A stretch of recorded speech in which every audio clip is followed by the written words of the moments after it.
عرض می‌کنم خدمت خواهران و برادران ایماندار عزیز. امروز میخوام در رابطه با هدف کلیسا چیست براتون صحبت کنم. جواب این سوال رو ما میتونیم در اعمال رسولان 2 که آیه 42 هستش بخونیم که اومده و در تعلیمی که رسولان میدادن و در آیین شام خداوند و دعا با سایر ایمانداران مرتب شرکت میکردند.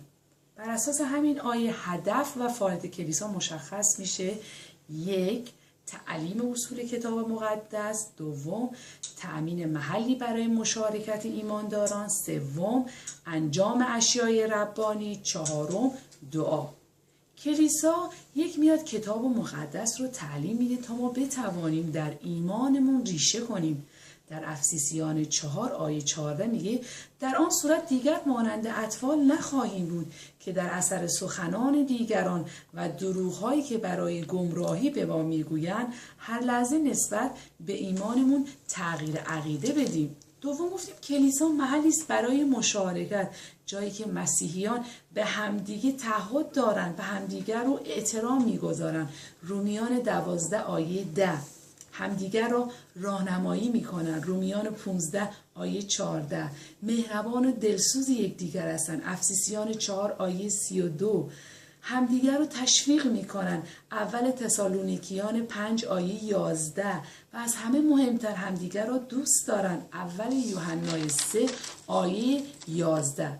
پس کلیسا باید جایی باشه که با مراسم اشیای ربانی رو هم دریافت کنیم. در اول قرنتینیان آیه 23 تا 26 میخونیم که این است آنچه که خود خداوند عیسی مسیح درباره این شام فرموده. من هم قبلا آن را به شما تعلیم دادم. خداوند ما عیسی مسیح در شبی که یهودا به او خیانت کرد نان را به دست گرفت و پس از شکرگزاری آن را پاره کرد و به شاگردان خود داد. گفت این را بگیرید بخورید، این بدن من است که در راه شما فدا می کنم. این آیین را به یاد من نگاه دارید. همچنین پس از شام پیاله‌ای به دست گرفت و فرمود این پیاله نشانه پیام تازه است میان خدا و شما که با خون من بسته شده است. هرگاه از آن می نوشید به یاد من باشید. به این ترتیب هر بار که این نان را می خورید و از این پیاله می نوشید در واقع این حقیقت را اعلام می کنید که مسیح برای نجات شما جان خود را فدا کرده است. پس تا زمان بازگشت خداوند این آیین را نگاه می‌داریم. و گفتیم کلیسا جایی است که دعا کردن رو تشویق میکنه، دعا کردن رو تعلیم میده و ما باید دعا کردن رو مرتب انجام بدیم که در فیلیپیان 4 آیه 6 تا 7 به این مسئله پرداخته. گفته برای هیچ چیز غصه نخورید، در عوض برای همه چیز دعا کنید و هر چه لازم دارید به خداوند بگویید و فراموش نکنید برای جواب دعاها از او تشکر نمایید. اگر چنین کنید از آرامش خداوند بهره مند خواهید شد، آرامشی که فکر انسان قادر به درک آن نیست. این آرامش الهی به فکر و دل شما که به عیسی مسیح ایمان آوردید راحتی و آسایش خواهد بخشید.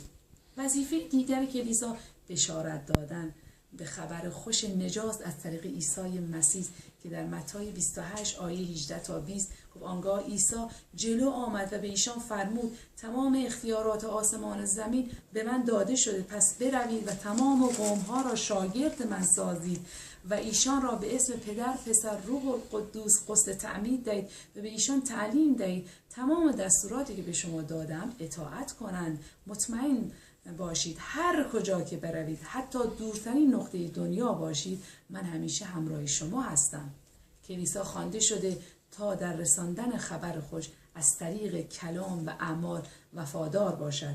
کلیسا باید در جامعه مثل یک فانوس دریایی باشد که خداوند و نجات دهنده ما عیسی مسیح را نشان بدهد. کلیسا هم انجیل را انتشار می‌دهد و هم اعضا را آماده می‌کند که خبر خوش را به مردم برساند.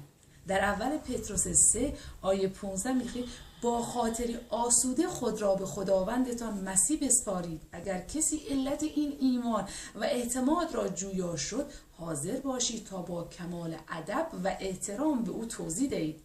هدف نهایی کلیسا در کتاب یعقوب 1 آیه 27 هم اومده در نظر خدای پدر مسیح پاک و بی‌عیب کسی است که به کمک یتیمان و بیوه زنان میشتابد و نسبت به خداوند وفادار میماند و خود را از آلودگی‌های دنیا دور نگه می‌دارد. کلیسا برای خدمت به نیازمندان است.